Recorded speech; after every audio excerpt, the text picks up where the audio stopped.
On va s'intéresser maintenant à ce qui se passe du côté de la Haute-Garonne. Nous ne sommes pas loin de Toulouse, nous sommes précisément à Plaisance du Touche. Et c'est Khaled Belhadj qui est avec nous. Il gère une boucherie et s'il est avec nous en direct sur BFM TV, c'est parce qu'aujourd'hui on lui demande de foutre le camp, on lui demande de s'en aller. Les cochons en France, les Arabes dehors. Il tient, Khaled Belhadj, une boucherie halal et il est en direct avec nous. Bonsoir Khaled Belhadj.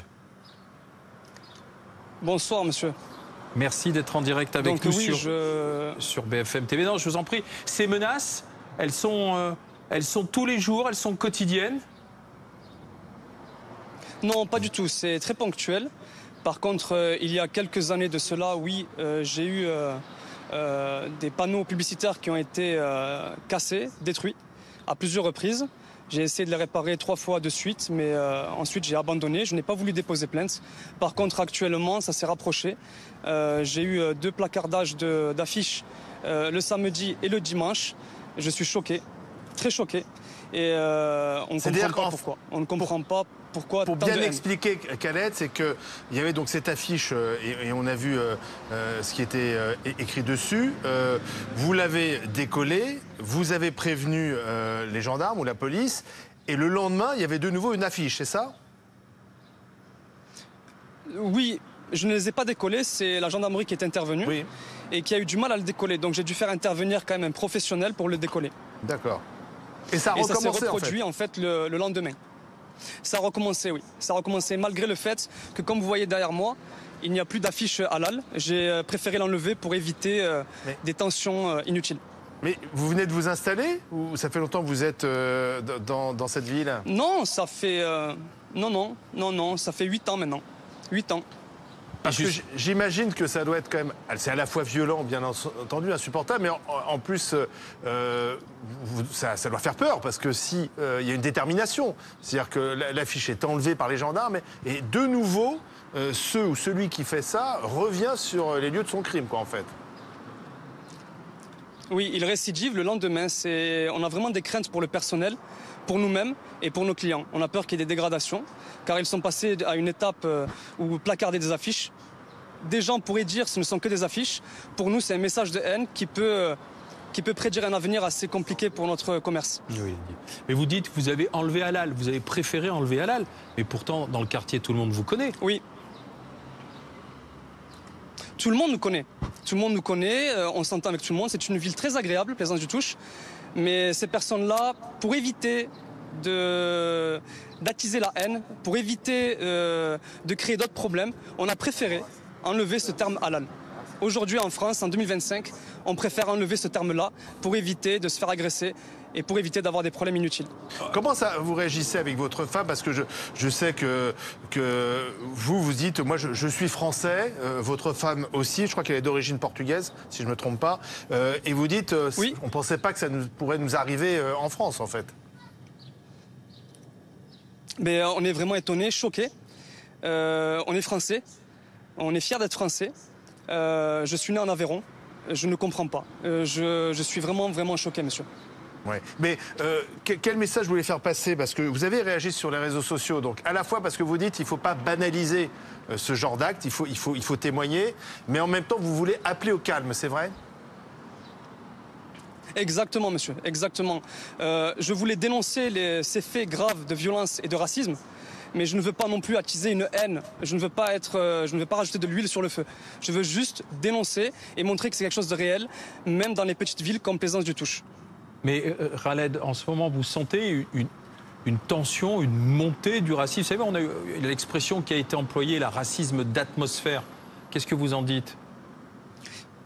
Oui. Il y a un racisme d'atmosphère qui commence à... Je pense que c'est à cause de la conjecture actuelle. Je pense que c'est un peu toutes les actualités qu'on a ces derniers temps qui font que les gens sont de plus en plus en colère. Et comme je le dis souvent, ce sont des personnes qui dirigent leur colère dans la mauvaise direction. Ça veut dire quoi? Vous faites référence à certains discours politiques, à des événements d'actualité? Oui, exactement, monsieur, oui. À certains partis politiques qui en jouent. Sans dire les termes, ils en jouent. Et ça attise. Et il y a des personnes qui sont un peu plus fragiles que d'autres et qui passent à l'acte. Moi, ce que je prône, c'est un dialogue. Du dialogue. Nous sommes tous français. Nous sommes tous dans le même pays et nous voulons vivre en paix, tout simplement. Laurent Neumann est avec nous parce que Laurent, je sais, il a regardé les chiffres, notamment sur les actes anti-musulmans. Que disent ces chiffres? Alors, ces chiffres sont en baisse, mais quand on regarde ce chiffre, je vous donne le nombre, 173 faits anti-musulmans sur l'année 2024. Ça paraît extrêmement peu, mais pour une raison extrêmement simple, c'est que ces chiffres ne prennent en compte que les faits qui ont donné lieu à une plainte, c'est le cas de ce boucher, ou à une remontée de ce qu'on appelle les renseignements territoriaux. Mais c'est comme pour les actes antisémites, évidemment, quand on annonce 1570 actes antisémites sur la même année, ça ne prend en compte que ceux qui ont donné lieu à une plainte, donc à une enquête, donc à quelque chose de tangible. Mais en réalité, les actes de racisme, qu'ils soient physiques, verbaux, que ce soit des agressions physiques ou des atteintes aux biens, comme dans ce cas-là, évidemment, toutes les victimes d'actes antisémites ou d'actes anti-musulmans ne portent pas plainte. Donc ces chiffres-là, en réalité, ils n'ont que peu de sens. Mais si on s'en tient à ces chiffres, il y a 10 fois plus aujourd'hui d'actes antisémites que d'actes anti-musulmans. Les actes antisémites, c'est 60% de l'ensemble des actes anti-religieux. Voilà, ça, ce sont des chiffres sur lesquels on peut s'appuyer. En revanche, le nombre exact, lui, il est forcément sous-estimé parce que lié aux plaintes. Mais pour revenir à ce que nous racontait Khaled Belhadj, quand vous enlevez l'inscription halal de votre boucherie, c'est parce que vous dites je me protège, je protège ma femme et mes employés, c'est mieux ainsi? Exactement, oui. Je protège en fait mon commerce. Ensuite, je ne leur donne pas raison. Oui. Pas mal de personnes sur les réseaux m'ont dit pourquoi leur avoir donné raison en enlevant cette affiche-là. Tout le monde sait que je fais du halal. Tout le monde me connaît ici. Je n'ai pas besoin de continuer, comme je dis, à attiser, à pousser ces gens-là à commettre un acte beaucoup plus dangereux, beaucoup plus grave que ce qu'ils ont commis actuellement. Et vous, donc c'est avant tout ce qui vous préoccupe, c'est la sécurité de votre personnel. Exactement. Moi, ce qui me préoccupe, c'est la sécurité du personnel, de ma compagne, de moi-même, de mes enfants, et en général, essayer d'apaiser. Pour moi, toutes les formes de racisme, qu'elles soient antisémites ou anti-musulmanes, sont les mêmes. Pour moi, tout est grave, c'est gravissime. On ne s'en rend pas compte en France, mais les actes augmentent. Dans la vie de tous les jours, les gens ne vont pas aller déposer plainte tous les jours chez les gendarmes ou les policiers, car ils ont beaucoup de travail et ils ne peuvent pas suivre toutes les plaintes. Et puis parfois, ils pensent que ça sert à rien aussi.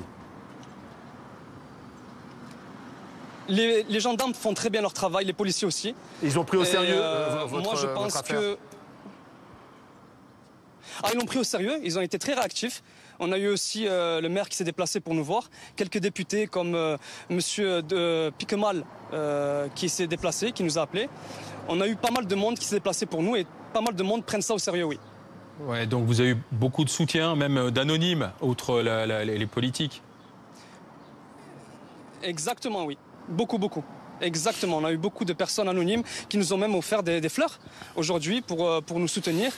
Pour nous encourager, pour nous dire qu'on n'est pas seul. Et ce qui est beau, c'est qu'on a vu tout ce que représente la France, c'est-à-dire des Blancs, des Noirs, des Juifs, venir nous soutenir. Et ça fait vraiment plaisir, c'est vraiment la vraie France qu'on connaît. Merci d'avoir été avec nous, Khaled Belhadj. Merci, je rappelle, vous êtes gérant de la boucherie halal Tolosa Market à Plaisance-du-Touche, en Haute-Garonne.